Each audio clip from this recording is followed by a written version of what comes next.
অন্তর্বর্তী সরকারের অনেক কাজের প্রশংসাও করতে হয়, সমালোচনা যেমন আমরা করি। খুবই আশ্চর্যজনক বিষয় হচ্ছে, যাকে নিয়ে আজকে আমরা কথা বলছি, তার নিয়োগের জন্য আমরা যতদূর জানি, অন্তর্বর্তী সরকারের একসময়ের প্রভাবশালী উপদেষ্টা সম্ভবত আসিফ মাহমুদ সজীব ভুইয়া তিনি একটা বড় ধরনের ভূমিকা রেখেছেন।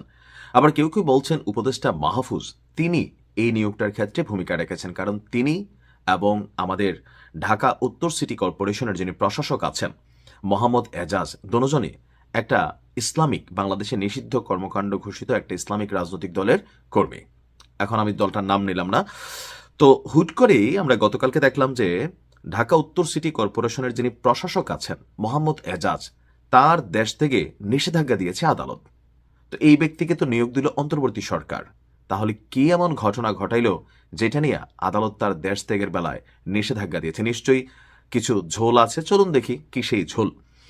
গতকালকে ঢাকা মহানগর দায়রা জজ মোহাম্মদ সাব্বির ফয়েজ দুদকের আবেদনের পরিপ্রেক্ষিতে এই আদেশ দেন। তাহলে দুদক কেন আপনার এই মামলা দিল, অর্থাৎ দুর্নীতি? তাহলে আপনি দেখেন এই দেশে দুর্নীতিবাজ না কে, যেই চেয়ারে বসে যেই ক্ষমতায় যায় তার মধ্যে দুর্নীতি আসলে লোড হয়ে যায়, এমনকি সে তার মতন এই কর্মকাণ্ড করে। সংশ্লিষ্ট আদালতে বেঞ্চ সহকারী মোহাম্মদ রিয়াজ হোসেন তিনি বলছেন যে দুদকের সহকারী পরিচালক মোহাম্মদ আশিকুর রহমান এই এজাজের দেশ থেকে নিষেধাজ্ঞা চেয়ে আবেদন করেন। ওই আবেদনে বলা হয়েছে, অভিযোগ সংশ্লিষ্ট ব্যক্তি অর্থাৎ মোহাম্মদ এজাজের বিরুদ্ধে ক্ষমতার অপব্যবহার করে নানাবিধ অনিয়ম, দুর্নীতি, ঘুষ গ্রহণের অভিযোগ অনুসন্ধানাধীন রয়েছে।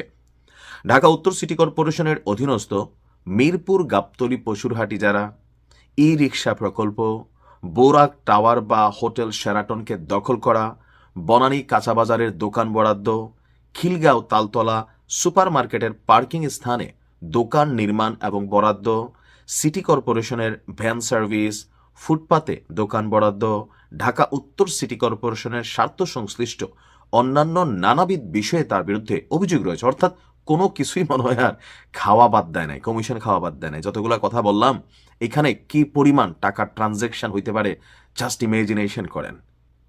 একজন উত্তর কি বলা যায় প্রশাসকের বিরুদ্ধে যদি এতগুলা দুর্নীতি, তাহলে এই টাকাকে এই লোক একা খাইছে, তার উপরে যারা তাকে এখানে নিয়োগ দেওয়ার বেলায় সহযোগিতা করছে অনেকের নাম আছে, পেছন থেকে যারা মাঠ পর্যায়ে টাকাগুলো তুলছে, কোন দলের কর্মী, কোন দলের নেতা।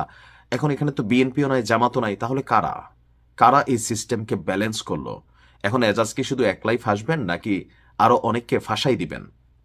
দুর্নীতি দমন কমিশন আইন 2004-এর 22 ধারা এবং দুর্নীতি দমন কমিশন বিধিমালা 2007-এর 8 বিধি সহ ফৌজদারি কার্যবিধির 160-এর ধারা মতে অভিযোগ সংশ্লিষ্ট ব্যক্তি মোহাম্মদ এজাজকে বক্তব্য শ্রবণ এবং গ্রহণ প্রসঙ্গে নোটিশ দেওয়া হলে তিনি কার্যালয়ে উপস্থিত হননি।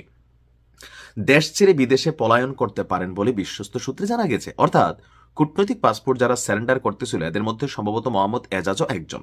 তাকে আদালতে ডাকা হয়েছে, বাবা তোমার বক্তব্য বলো, আমাদের কথা শোনো, তোমার বিরুদ্ধে এই অভিযোগ আছে, কিন্তু সে আসে নাই। উল্টো দেশ ছেড়ে পালাই যেতে পারে, দুদকের কাছে এমন বিশ্বস্ত সূত্রে খবর আসছে। এমনকি অভিযোগের সুষ্ঠু অনুসন্ধানের স্বার্থে তার বিদেশ গমন রহিত করা প্রয়োজন।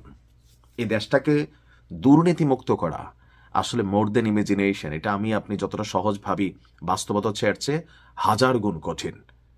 তবে আমরা চাই এই ঘটনাগুলোর আসল সত্যতাটা বের হয়ে আসুক। ভালো থাকুন।